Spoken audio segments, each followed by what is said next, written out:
नमस्कार my YouTube family, मैं कुलबीर सिंह। आज हम अपनी वीडियो में बात करने वाले हैं टैली के ऊपर। ये मेरी पहली वीडियो है यूट्यूब के ऊपर एजुकेशन को लेकर। हम अपनी वीडियोस के अंदर बात करेंगे टैली के ऊपर, अकाउंटिंग के ऊपर, जीएसटी के ऊपर, नई नई अपडेट्स के ऊपर, जीएसटी रजिस्ट्रेशन के ऊपर, इन सबसे रिलेटेड चीजों के ऊपर हम बात करने वाले हैं अपने इस चैनल के अंदर। चैनल का नाम रहेगा अकाउंट्स विद कुलबीर। तो सबसे पहली वीडियो में आज हम टैली स्टार्ट करने वाले हैं, टैली प्राइम, जिसके अंदर हम बात करेंगे कि हम कंपनी को कैसे क्रिएट करें, कंपनी टैली के अंदर कैसे बनाए। क्योंकि कोई भी पर्सन है जब वो टैली सीखने जाता है तो सबसे पहली और इंपॉर्टेंट चीज होती है उसके अंदर कि टैली में कंपनी को कैसे बनाए। उसके लिए सबसे इंपॉर्टेंट ये चीज होती है। तो आज उसी की हम शुरुआत करते हैं। तो सबसे पहली चीज हम यहां देखेंगे, हमारा टैली का आपको इंटरफेस दिखाई दे रहा होगा। इसमें देखिए अभी हमारे पास कोई कंपनी नहीं है, तो सबसे पहले हम कंपनी क्रिएट करने के लिए क्या करेंगे। आप ये ऊपर देख रहे हैं, यहाँ पे ऑल्ट के से कंपनी आ रही है, वॉइस से डाटा आ रहा है, एक्सचेंज आ रहे हैं, बहुत सारे फीचर्स आ रहे हैं। यहाँ पर अभी हम बात करने वाले कंपनी क्रिएट करने के लिए। तो सबसे पहले हम जाएंगे कंपनी के ऊपर।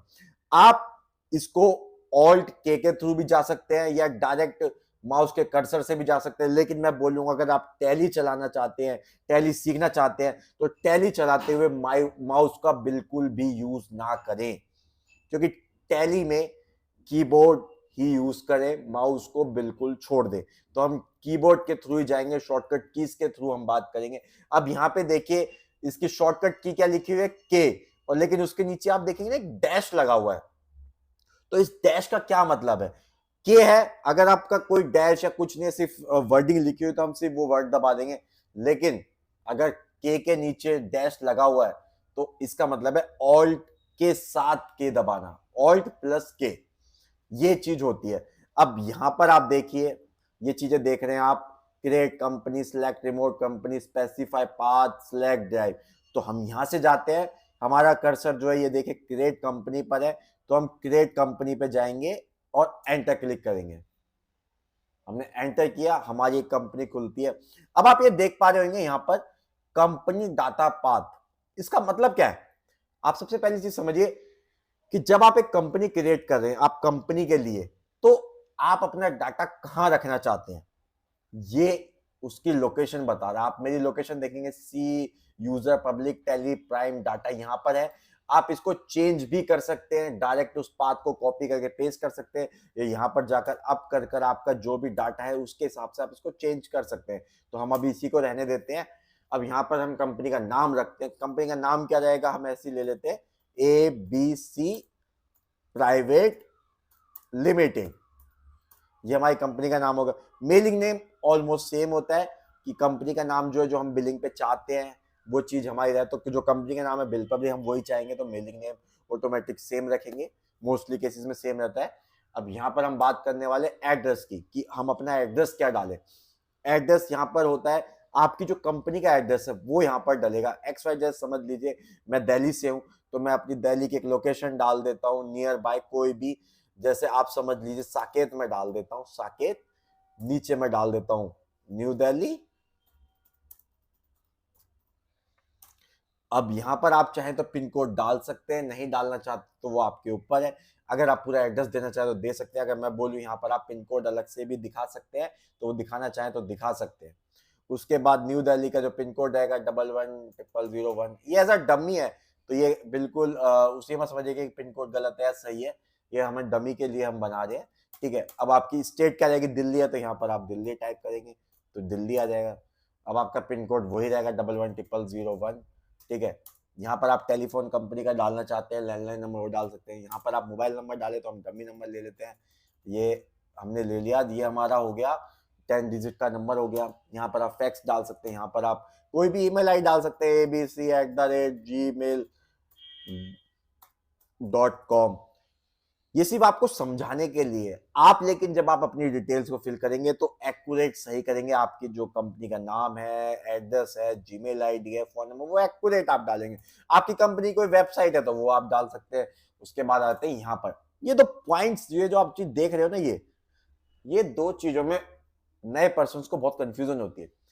फाइनेंशियल ईयर बिगिनिंग फ्रॉम, आप हमेशा देखिए अकाउंटिंग टर्म के अंदर हमेशा फाइनेंशियल ईयर 1 अप्रैल को शुरू होता है और 31 मार्च को जाके खत्म होता है, ठीक है। तो हमेशा यहां पर जो रहेगा वो 1 अप्रैल रहेगा, ठीक है। आप सन कोई भी रख सकते हैं, हम 23-24 फाइनेंशियल ईयर के अंदर चल रहे हैं तो हम यहाँ पर 23 रख देंगे। अब यहां पर बात करते हैं बुक बिगनिंग फ्रॉम। अब ये देखिए आपका फाइनेंशियल ईयर, आप किस फाइनेंशियल ईयर में, आपका फाइनेंशियल 1/4 से शुरू होगा, 1 अप्रैल 2023 से। बट आपने अपनी कंपनी कब स्टार्ट की, आप अपनी बुक्स कब से मेंटेन कर रहे हैं, तो वो डेट यहां पर आती है।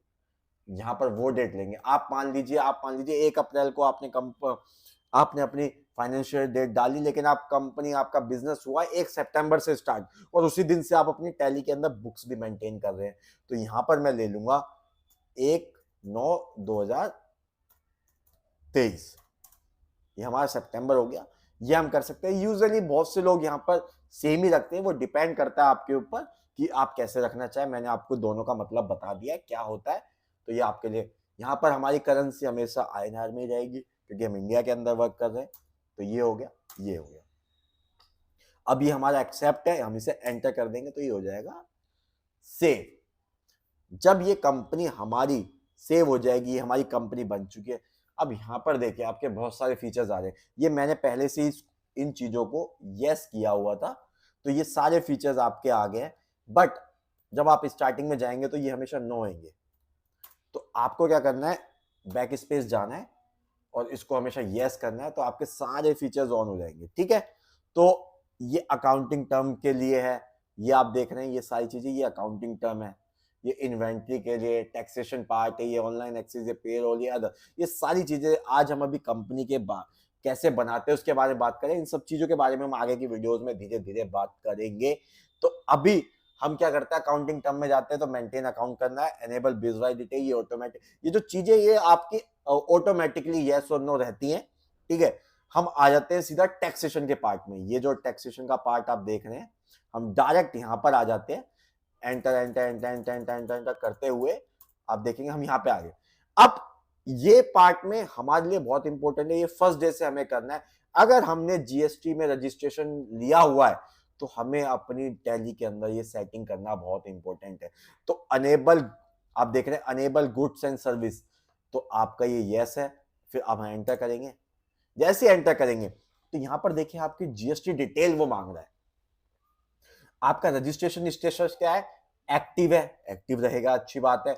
आपकी स्टेट कौन सी है, आप दिल्ली से हैं, कहीं से भी है, मैं दिल्ली से हूं तो मेरा दिल्ली रहेगा।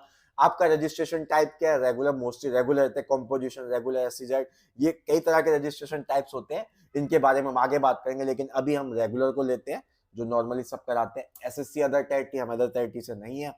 यहाँ पर ये मांग रहा है आपका जीएसटी नंबर, जो आपका जीएसटी नंबर होगा वो यहाँ पर डलेगा। जो भी होता है, दिल्ली से तो 07 से स्टार्ट होगा, फिर पैन नंबर आएगा आपका 10 डिजिट्स का, उसके आगे नंबर से होता है अल्फाबेटिकल, तो वो आप डालेंगे यहाँ पर। XYZ कुछ भी आप ले सकते हैं जीएसटी नंबर जो आपका है। आप 15 डिजिट का जीएसटी नंबर यहाँ डाल सकते हैं। मेरे पास अभी कोई जीएसटी नंबर नहीं है, इसलिए मैं आपको एज अ डेमो बता रहा हूँ। आपका ये जीएसटी नंबर इसने देखिए यहाँ पे बोल दिया कि आप नहीं प्रोवाइड कर रहे हैं, लेकिन हमारे पास जीएसटी नंबर नहीं है, तो इसलिए हम इसको एंटर कर देंगे। अब ये पूछा यहाँ पे कि आपका GSTR1 जो आप फाइल करेंगे उसका पीरियड कैसे रहेगा, मंथली रहेगा, क्वार्टरली रहेगा, तो वो हमारे सेल्स और टर्नओवर पर डिपेंड करता है। तो अभी हम उसको मंथली रहने देते हैं, तो मंथली पे रहेगा। इनवॉइस एप्लीकेबल, अगर आपका नया बिजनेस है तो नए बिजनेस में अभी इनवॉइस एप्लीकेबल नहीं, तो हम उसको नो रहने देंगे।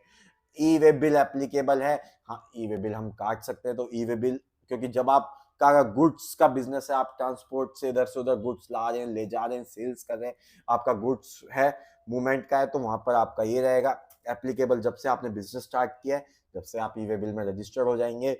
आप एप्लीकेबल फॉर इंटर स्टेट, हाँ बिल्कुल, हम बाहर भी भेजेंगे, इंटर स्टेट भी भेजेंगे, इंटर स्टेट भी भेजेंगे, दोनों जगह हमारा जाएगा, तो हम इसको यस करते हैं। अब उसके बाद हम इसको, ये आप देखेंगे एक्सेप्ट का ऑप्शन आ गया, कंट्रोल इसके साथ हम एंटर करते हैं। तो ये सारी चीजें यहाँ पर आपकी टीडीएस डिटेल मांगेगा, टीसीएस डिटेल मांगेगा, वैट पहले लगता था, एक्सिस और सर्विस टैक्स, सारी चीजें हैं। ये पेरोल, हम जैसे पेरोल उनके लिए होता है जो आप देखते होंगे कि PF ESI इनके रिगार्डिंग हम सैलरीज एक कंपनीज में जो होता है ये ऑन कर देंगे जब हम इन फ्यूचर में जाएंगे। तो ये सारी हमने डिटेल भरी और इसको हमने किया यस। तो आपकी ये कंपनी बन के तैयार होगी।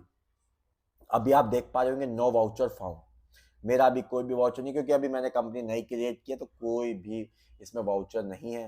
ठीक है, तो आप इस तरीके से अपनी टैली के अंदर कंपनी को क्रिएट कर सकते हैं और इसी तरह से आप अपनी टैली में वर्किंग कर सकते हैं, क्योंकि टैली में कंपनी क्रिएट करने से आपकी जो अकाउंटिंग है वो बहुत इजी हो जाती है। टैली सॉफ्टवेयर बहुत इजी है चलाने में, बहुत हेल्पफुल है और बहुत ही फ्रेंडली है, मतलब बहुत इजी कह सकते हैं इस चीज को। तो आज जो आपने सीखा वो सीखा है कि आपने टैली के अंदर कंपनी को क्रिएट कैसे किया। अगर आपको आज की मेरी वीडियो अच्छी लगी तो प्लीज जाएं, मेरा नया चैनल है, मेरे को सपोर्ट करें, चैनल पे जाके सब्सक्राइब करें, वीडियो को लाइक करें, शेयर करना ना भूलें, कमेंट करें। साथ के साथ आप कमेंट में मुझे टॉपिक सजेस्ट कर सकते हैं कि टैली के ऊपर और भी क्या क्या चीजें आपको चाहिए, मैं पहले उन पर बनाऊंगा। अदरवाइज मैं अपने फॉर्मेट के हिसाब से चलूंगा। टैली के अंदर अकाउंटिंग से रिलेटेड वीडियोस भी मैं लेके आऊंगा। तो प्लीज अगर आपको आज की मेरी वीडियो अच्छी लगी तो प्लीज जाएं, चैनल को सब्सक्राइब करें, वीडियो को लाइक करें। आज के लिए इतना ही। Thank you.